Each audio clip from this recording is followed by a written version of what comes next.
Mas naniniwala ang mga netizens na magjowa ng sina Kim Chiu at Paolo Avellino. Sa mga naging pahayag at kilos ng TV host actress, ay kitang-kita naman ang pagka-inlove niya sa kanyang special friend.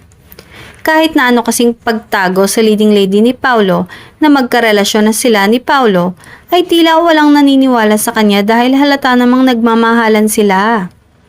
Mas lalo naman kasing nakumbinse na matagal nang may namamagitan sa dalawang kapamilya stars nang kumpirmahin ng source na gabi-gabing hinahatid ng aktor ang aktres.